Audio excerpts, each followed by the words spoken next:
please. Thank you, Ryan. Thank you, Dion. Thank you, Eben. Dion, if I can start with you, it's a two-part question. The first part of my question is an injury update. I know you guys are probably still going through protocols and stuff. Maybe you've got some news for us in terms of injuries. And then second part, obviously, RG Snyman played this weekend. He came through his game pretty well. Have you guys got any plans, or what's the situation with RG? Is he in chance of being called up back to the Springbok squad?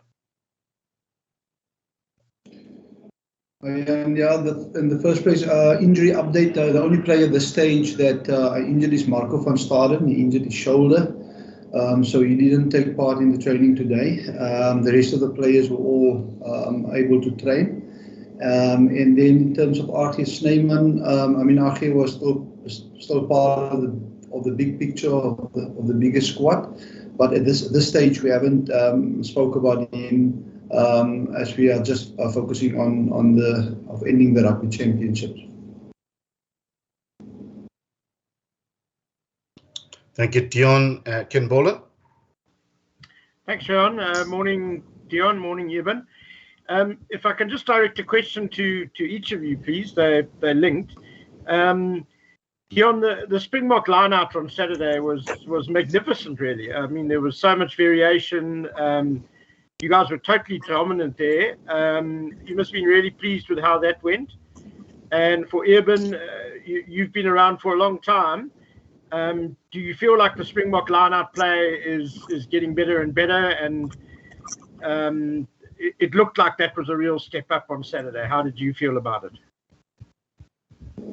I'm sorry, Eben, also just in terms of defending the maul, you guys also really defended the All Black maul really well. They got nothing from it, really. Yeah, we're very happy with the outcome of our lineouts and our set pieces the past weekend. I think it comes with a lot of hard work. We tried to build from our first game to get to this stage, and I mean, we still want to improve going forward.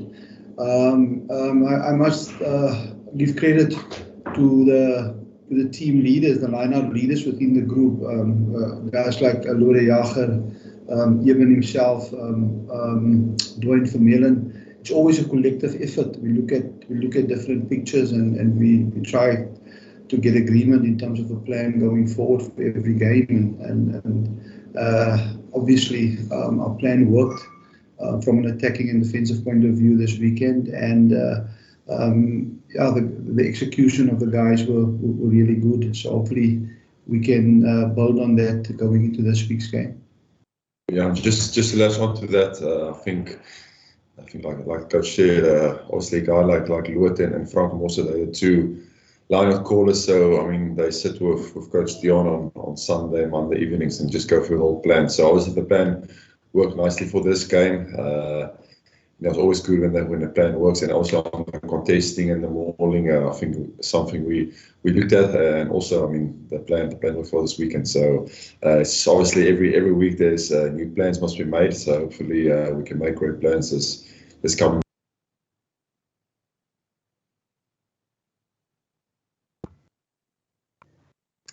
Thank you, Eben. I think your guys' sound that side went on mute. If someone can maybe just unmute.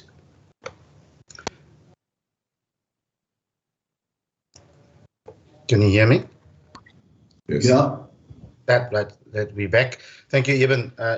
Thankfully that happened right at the end of your sentence. So we'll go to Tinus van Staden. How's it, guys? Dion, I just want to know, you guys would have by now watched the tape again. There's been a lot of talk about the decision-making in the last 10 minutes of the test. There were instances where the Boks had scrum advantage and then with being in front and then kick the ball away, and also with 2 minutes to go, being behind and also kicking the ball. Did you guys feel that those were the right options, or did you think that the wrong options were taken, especially in the last 10 minutes of that test? Yeah, obviously we've looked in depth in terms of our game management in the last 10 minutes. You must understand that The players are under tremendous pressure. It was a test with where there was a lot of pressure towards the end, a lot of intensity, and yeah, we would look at it and be the first to say that, listen, maybe we could have made better decisions at some stage in terms of what happened. But you also know things happens. There's different reasons why things went wrong. It has to do with a communication. Yeah, and then also being able to make that split second based on what you see in front of you, and obviously looking at that, I think we would have learned lessons from that. But looking at the quality of our players and the experience, I feel that they will understand what they can do better, and we know they will improve in terms of that. Thank you, Dion. Next up is Heinz Shenk. Thanks, Ryan. Good evening, gents. Hope you're all well. Eben, not that you necessarily mind, which player you play with, but if I may ask, just given the performance of the weekend, what do you believe makes you and Luat gel so well as a lock pairing? Because you guys really do seem to enjoy playing in tandem. Yeah, I must say, first of all, I enjoy Luat as a guy off the field also, so I think that helps a bit. And yeah, we have played a couple of games together, so I think it's all about understanding. I think if you play next to a guy who've played a couple of test matches with, the understanding starts happening between the two of you. So I think we definitely have that, and I think Luat is on top of all that. I think Luat is a world-class player, so it's always nice to play alongside someone like that. Thanks. Even Ken Boland, I see your hand is still up. Is that for another question? Sorry, Ryan. Forgot to lower. Sorry. Okay. Right. There seems to be a bit of a lag this side. Right. Okay.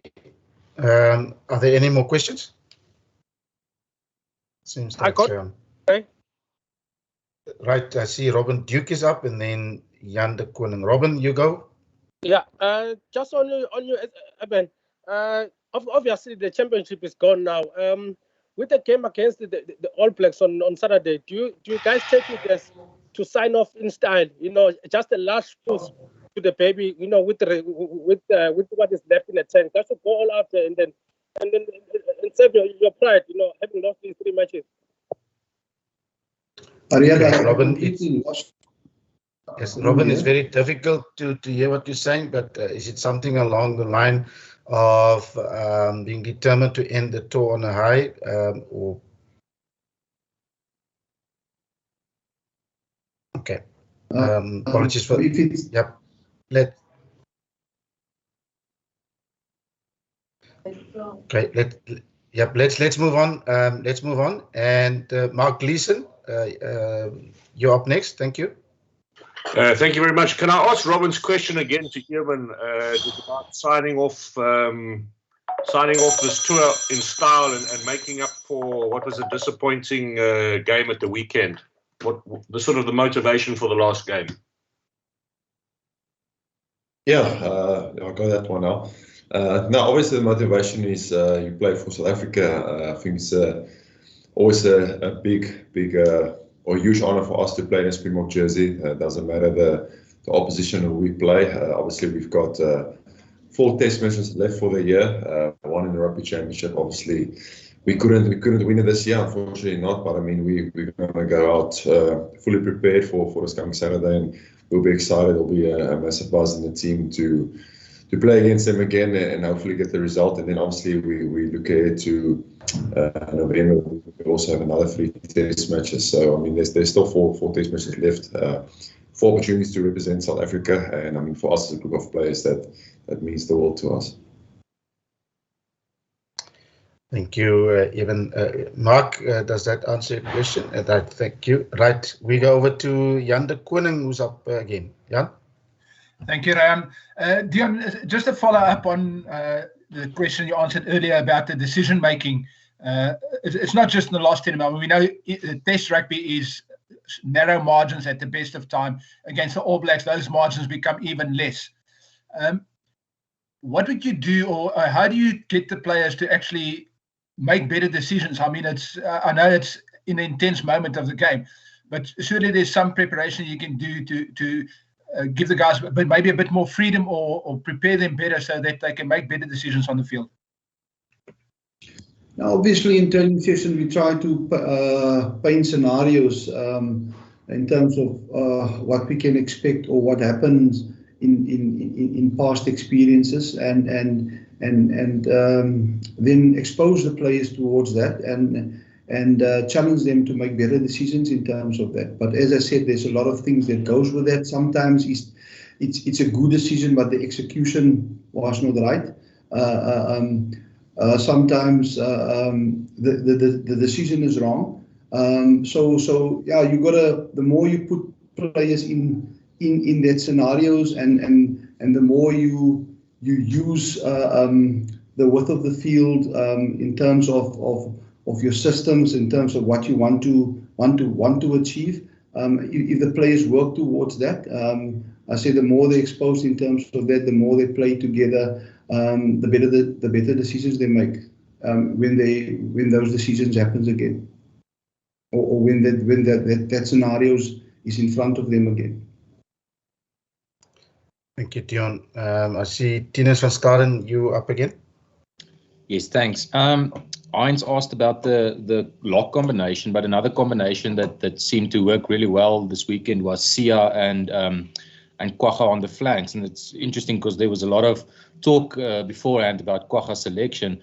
Dion, could I ask you, why do you think, firstly, I mean, why were you guys so confident that would be such a good combination, and why do you think it is that combination worked so well? You know, players bring different strengths to their game. We know Kwagga is quite fast over the field. He's an explosive runner. He's got a very high work rate. And obviously, when you play against New Zealand, you need players that can give you that. And obviously, if you look at a guy like Dwayne, who obviously and Sia with other qualities in terms of their ball carrying ability, in terms of being line out options or being able to play good in the wide channels. So you want to create a combination that will respond to your plan and also deal with the challenges that the opposition bring to you. And I think those were some of the things that we take into consideration when we select combinations for against a specific team or what is needed for our plan. Thank you, Dion. Right, Adnan Mohammed. Hi, good. Thanks, Ryan. Good evening, Dion and Evan. Dion, now that the Rugby Championship have been already won by the All Blacks, looking towards Saturday, are you guys perhaps looking at tweaking the lineup a bit, giving some younger players a chance, or are you just looking to keep things the same and give the guys another go? Adnan, obviously we look at different things in terms of where we are and what we try to achieve and how the things slot into the big picture going forward. Obviously, when you play against a team like New Zealand and looking back at this game, we've now lost the game in the last minute. Maybe if we would have won the game in the last minute, we would have looked differently to the team and to the performance. It would have put us in a different situation. So looking at that, I mean, you got to ask yourself different questions in terms of what is necessary for us to get a good result, and also in terms of where you're building towards, and in answering those questions, we will make decisions according to what is important and the best decisions for this coming weekend. Thank you very much. Thanks, Adnan. Heinz Shenk. Thanks again, Rayon. Eben, I have to ask this question. A couple of social media users noted your game face during the haka at the weekend. I was just wondering what was going through your mind. You really put on a game face and you put in a shift that many people felt, almost like exemplify that. Just that experience again. And is that almost symbolic rivalry, just something that never gets old for a rugby player? Gonna have to go watch the haka again to see my face, to see what the people is talking about. No, it's probably just living myself in the moment. Obviously, it's a nice thing. It only happens when you play one of the Pacific nations or New Zealand, when you get to face a haka. So it's always a special moment. You just wish the whistles or the game can just start right there off the haka, but some guys want some water first. But no, it's like I said, it's always special, and like I said, we have another opportunity this coming weekend, so it's going to be nice to face it again. Hopefully, my game face, it's not too bad this time. Thanks, Evan. Right, Adnan, your hand is up, and then I see Jan de Koning as well. Okay, Jan. Thanks, Ryan. Eben, just a follow-up on the haka question. Obviously, they keep the Kapa Opanga for special occasions, and they brought it out on Saturday, which is a sign of respect. Can you explain to us the difference between the two hakas, the feeling and the emotions that go through the two different, the intensity of those two different hakas? I mean, we don't get the privilege of facing it ever, so can you help us and explain to us? No, I think it's more, it's got meaning to them. I mean, obviously, like I said, I played with a couple of New Zealand guys over in France. So, I mean, it's got different meanings to them. For us, it's facing the haka, and I mean, we enjoy whichever one where they come with. We enjoy facing it. So, I know it's got different meanings probably to them, and we all respect that. But for us, we're in a green and gold jersey, and we can't wait for that whistle to actually start going so we can get the game on the way. Thank you, Evan. I have a message here to ask in Afrikaans for both questions to you guys. Dion, net 'n opsomming van die week wat voorlê, die goeie dinge wat julle gedoen het en waar dink julle kan julle verbeter? Ja, ons is opgewonde om nog 'n kans te kry om teen Nieu-Seeland te speel en dinge hopelik reg te stel. Natuurlijk, ek moet so trots op die manier hoe die spelers gespeel het hierdie naweek. Ek dink regtig waar dit was 'n massiewe spanpoging en die spelers het die plan baie goed uitgevoer en hulle het in baie opsigte gedoen wat ons van hulle gevra het. Natuurlijk is ons teleurgestel dat ons die wedstryd so naskraap verloor het. En natuurlijk as ons terugkyk daarna, dan besef ons dat daar is ook dinge wat ons kan beheer, wat ons beter kan doen. En ons het nog 'n kans hierdie naweek om hopelik dit reg te stel, om dinge beter te doen, ons plan beter uit te voer en ook om dan miskien 'n beter resultaat te kry. En ons is vol vertroue dat ons dit kan doen. En so ons werk hard hierdie week om dinge reg te stel en sien uit na Saterdag.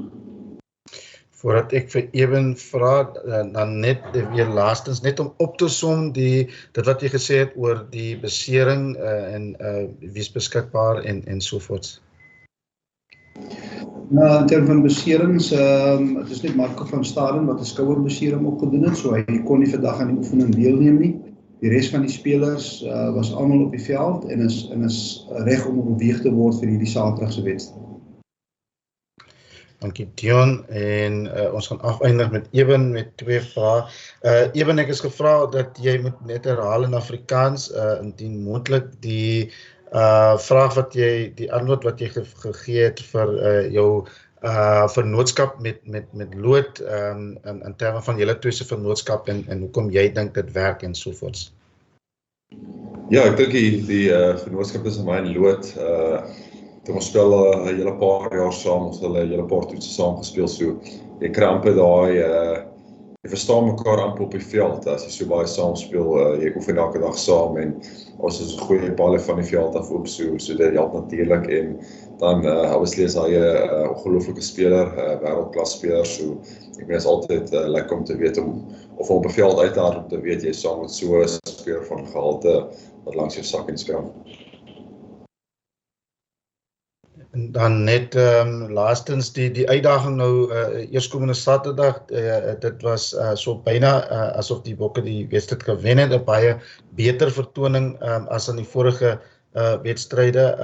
Hierdie naweek wat lê voor en waarop sal julle fokus om hopelik 'n suksesvolle en 'n positiewe uitslag te kry?